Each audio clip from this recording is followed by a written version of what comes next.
looks like. This is what democracy looks like. This is what democracy looks like.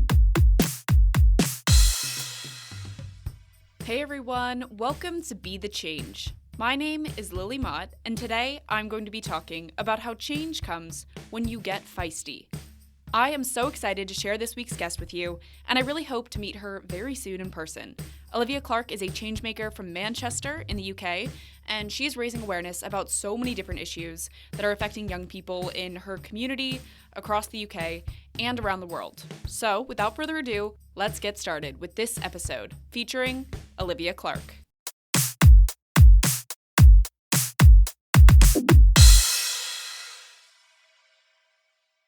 Well, hello, my name is Olivia Clarke. I'm 21 years old and I'm from Manchester in the United Kingdom. I have been a changemaker, activist, still working on what my title is for the past 9 years. And my journey started when I was 12. When I attended an organisation called Reclaim, who empower working class young people to be the leaders of today, tomorrow, every second, every hour. They empower young people to make changes in their community. And I kind of stayed on their programs, and that really kickstarted my journey and has taken me on a wild 9 years of change making and advocating for working class young people to ensure that our voices are heard in every decision making room and that we're considered at every table at every moment, where usually we'd be ignored. So yeah, that's just a bit about me. I love that, and 9 years is so impressive, especially when you consider just how long most of us have been alive. So tell me a little bit about what inspired you to get started with this work. Some people have kind of an aha moment that really catalyzes their change-making career, and for others, it's more of a slow burn into activism. What was that path to change-making like for you? Well, for me, when I first started, Reclaim's pitch of free food was what got me in the door initially, and just somewhere to go during the half term. I didn't have any intention to stay beyond the week. I had no kind of care. I just wanted to be with my friends during the half term holidays and to have somewhere to consistently spend our time. But as time progressed, I realised that their programs were for me. I knew as a young person that I had a voice, but I didn't necessarily know what to do with it, and I didn't know kind of productive and proactive ways to use it. I was also kind of a person that did did things because my friends wanted to, and although I was my own person, I could easily slip in with the crowd and kind of follow their direction. And Reclaim was kind of that first turning point for me as an individual, to go on my own journey. And it's kind of a running joke within my family that I never stuck at anything. Rugby, no. Football, no. Like any sports, nothing, no after school clubs. I just could never commit. And then Reclaim came along and change making and activism. And suddenly 9 years later, I'm still here. And it was the fact that I knew that my voice was powerful and I was being told that I could make change in my community. And I was being told everything that society had told me I couldn't do, that I could do it all of a sudden. And yeah, it wasn't an overnight thing where all of a sudden I could just change anything if I clicked my fingers. It was a process, but being filled with the confidence and equipped with the skills to feel comfortable to make that change was something that definitely kick-started me early on in my journey. And I honestly owe everything to Reclaim, and I'm really lucky to still work with them. So I'm forever in debt to them and forever say thank you for what they did for me as a 12-year-old. Absolutely, and I think it's so great that activism was the one thing that stuck with you. So tell me a little bit more about the work that you've done with Reclaim. I would love to know about some of the projects you've done in the past and also what you're working on now. Tell me about all of it. So as I've kind of got older, during my time at Reclaim, quite a few different things happened. We led kind of national and local campaigns. My most successful one was achieving free travel for 16 to 18-year-olds across Greater Manchester through a bus pass called the Hour Pass. That was working in collaboration with the Mayor of Greater Manchester, Andy Burnham, and loads of other young people from across the city region to make travel accessible and to make opportunities accessible for everyone across every borough. so that no young person ever had to think that the cost of travel was a barrier to them, specifically for 16 to 18-year-olds as they progress into higher education, whether that's a college or apprenticeships or accessing jobs. We wanted to make sure that that was something that young people were able to access. So that kind of birthed the Hour Pass. And that literally came from Reclaim asking me if I wanted to attend the mayor's, I think it was like he was running for the mayor at the time, and he was having like a gathering. And that's where that initial kind of challenge came in, and where I raised my concerns for travel and the barriers that that created for young people.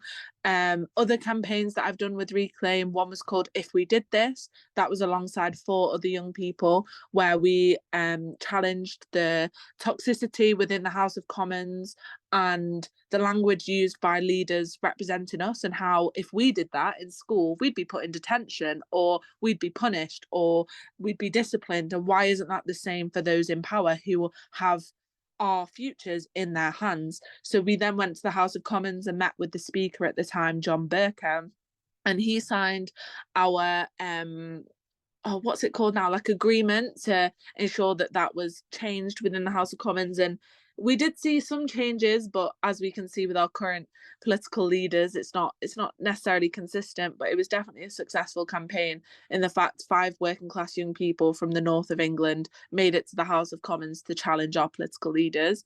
There are loads of other campaigns in between, but I think now my full circle moment with Reclaim is that I sit on their board of trustees as a young trustee. So I'm the first young trustee the organisation has had, which, like I say, because of my journey with them, is a really full circle moment that I can be in a position where I'm ensuring young people's voice is at the heart of everything we do, and from governance to right to the attendees joining the programme. So yeah, it's been a good 9 years with them, and I'm sure it will continue for a long time. That is so exciting, and I think it's great that you've been able to participate in these campaigns and they're working and they're having tangible impact. So, can you tell me a little bit more about your community? What are some of the issues that young people in Manchester care about, and what are those issues that are impacting young people's lives there? Yeah. Well, my community is fabulous. I live in a place called Fallowfield in Manchester, and it's just a really nice community, working class area full of families, and people that are just great. I love it round here, but what you'd see in the media, you wouldn't necessarily think. You'd see, oh, young people hanging out on the streets, or this litter, or this rubbish. But I think that's one thing that I am constantly trying to challenge, is the stereotypes surrounding working class people and working class communities, and the path that society has determined for working class young people. I think the most inspiring thing about my area, especially kind of as we see young people growing up, is the willingness to challenge, and the willingness to learn, and the confidence that young people have to go out and say no. That wasn't necessarily something that I did as a young child, and I know generations before me wouldn't have necessarily been as comfortable to challenge what was put in place by society. But I think with the people around me and the people that I meet in the work that I do, it's just a sense of hopefulness, and we all have a drive and a passion to just challenge everything, which I really, really love. That we're kind of a generation of just feisty characters, and I absolutely love that we're all really passionate about standing up for what's right. And just because our leaders are doing it doesn't mean we have to, and just because our political leaders are doing it doesn't mean it's right, and we're really happy to challenge that. So I think that's kind of the best thing about, especially being from the north of England as well. There's a little pizzazz about the north, and I really like it. That is so fun, and I'm excited to visit Manchester very soon at some point, hopefully. And I love that you're talking about being hopeful about young people's willingness to stand up and push back against leaders and get involved in politics, because I think that's all so inspiring, and I love to hear that. So I know this is a very big question, and you can kind of take it in whatever direction you'd like. But what are your hopes for the future with all of this work that you're doing? You're so passionate about this work, and that's very obvious. What are your plans for the future when it comes to your activism? Well, I'm currently a student at Manchester Metropolitan and I'm in my third year studying education. So that degree is really looking at the British education system and how that works for young people and how it works against some young people and the ins and outs of teaching and all the things that you wouldn't necessarily think go into education is what we're exploring. And I think definitely after my educational experience during COVID and not getting A-level results and then getting A-level results and the complexity around education, especially as a working class young person, I really want to use my change making and my academic degree to collaborate. I was going to say collaborate, and really work to ensure that education serves all young people and not just those that can afford it. So I don't really know what path that will take me on, but definitely I see myself in a political space. I see myself consistently challenging leaders, and I see myself consistently speaking up and representing working class young people and the communities that we're from. So yeah, where that takes me, I'm not too sure, but I know it'll take me somewhere where my voice will be heard. But that's one thing I'm sure about.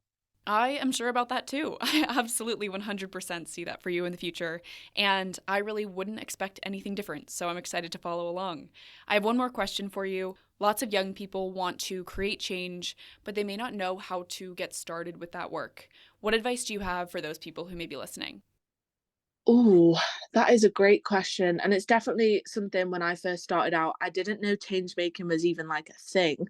I knew that there was people that challenged kind of people in power, but I didn't know that there was like a path that I could take.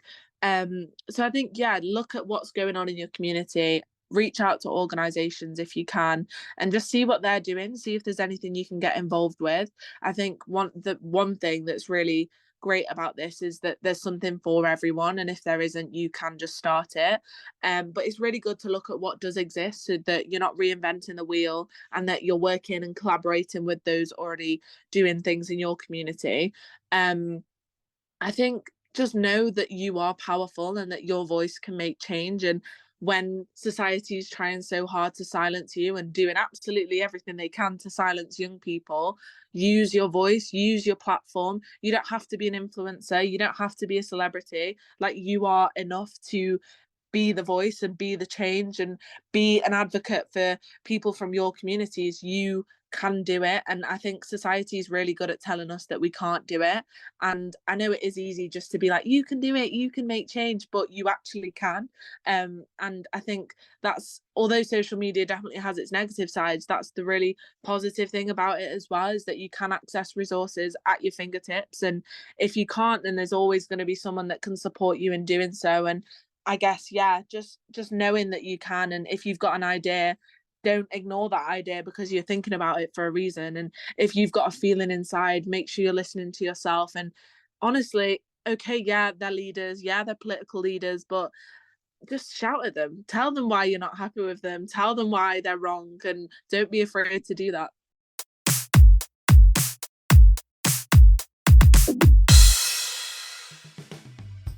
I really enjoyed this conversation with Olivia, and I'm going to get to meet her very soon, so I'm excited for that. And we're going to be doing a little bit of work for Be the Change Media Network, so stay tuned. There were a bunch of moments in this conversation where I felt motivated by Olivia's work, and one of those moments was definitely when she was talking about the young people she's worked with throughout her activism journey. She talked about how she feels hopeful because of the drive and the passion that young people around her have, and they have the guts to challenge everything. I think that is so hopeful, and Olivia said it best when she said, "This generation is feisty." So I think we can all keep Olivia's work, her story, and her advice in mind, because change comes when you get feisty.